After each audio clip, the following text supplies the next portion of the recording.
सभी को नमस्ते। जय श्री राम। साथियों, आज आपके साथ एक और महत्वपूर्ण जानकारी शेयर करने जा रहा हूं, जिसकी जानकारी मुझे भी आज ही पता लगी है और एक बहुत अच्छी शुरुआत है ये। और जानकारी है, दिल्ली पुलिस के द्वारा एक पायलट प्रोजेक्ट की शुरुआत की जा रही है।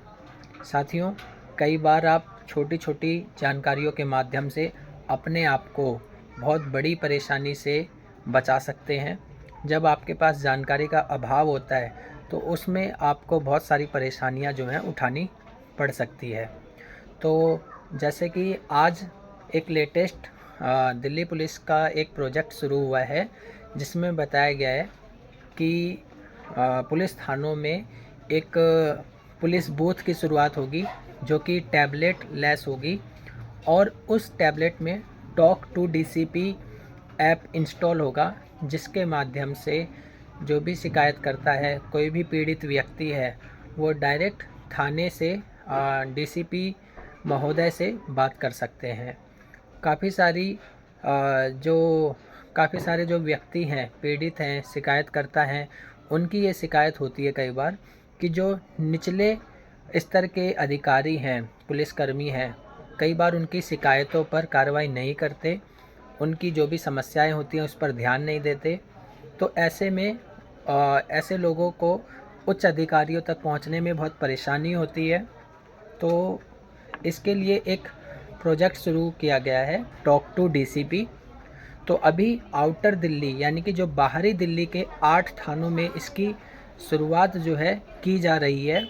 अभी थोड़ा सा समय लग सकता है, लेकिन आज ही इसके बारे में जो है मैंने भी कहीं से जानकारी जो है ली है, तो सोचा आपके साथ जो है मैं शेयर कर देता हूँ। साथियों, अभी जो इसकी शुरुआत हो रही है, नरेला, भलसवा डेयरी, बवाना, शाहबाद डेयरी और समयपुर बादली, और इसमें हमारा जो क्षेत्र है, यानी कि हमारे क्षेत्र का जो थाना है, 2 ही लगते हैं, एक तो बुराड़ी और एक स्वरूप नगर। तो स्वरूप नगर का जो थाना है, ये भी आउटर दिल्ली के डिस्ट्रिक्ट के अंदर आता है, और स्वरूप नगर का भी इसमें नाम है अलीपुर। तो इनमें 4 से 5 दिन में जो है ये शुरुआत हो सकती है।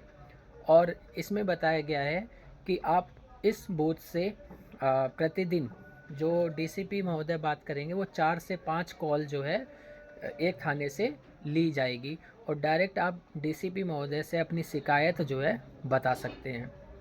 साथियों, वैसे तो अभी आप देखें कि चुनाव के बाद से दिल्ली में आप देखें, यदि आप सोशल मीडिया का इस्तेमाल करते हैं तो किसी की कहीं पर भी कोई सुनवाई नहीं है।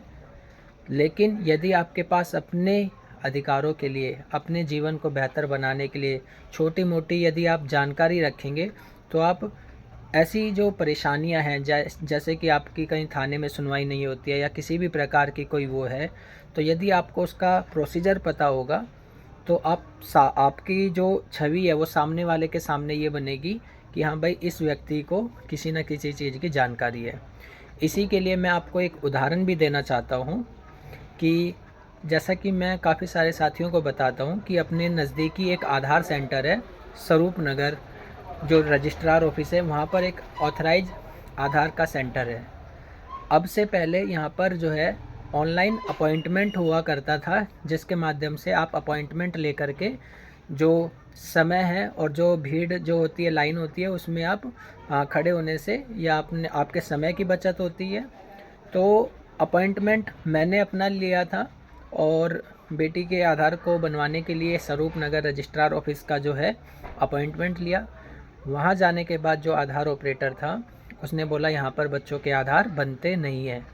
तो मैंने उनसे कोई बहस नहीं करी, मैंने केवल ये कहा कि ये जो मेरा अपॉइंटमेंट हुआ है, ये जो मेरा अपॉइंटमेंट लेटर है, आप इस पर एक बार लिख दीजिए कि यहाँ पर बच्चों के आधार नहीं बनते हैं। मेरा इतना कहने के बाद उसने अंदर बुला करके उस बच्चे का जो आधार है, मेरी गुड़िया का जो आधार है, वो वहाँ पर बना दिया। तो मेरे दिमाग में ये ख्याल आया कि जब एक शिक्षित पढ़े लिखे व्यक्ति को भी ऐसे ऑफिसों में इतने धक्के खिला सकते हैं या चक्कर कटवा सकते हैं, तो एक आम जो व्यक्ति है, जिसे मतलब कि दुनियादारी का कुछ पता ही नहीं है, तो ऐसे लोगों को बहुत कठिनाई होती होगी।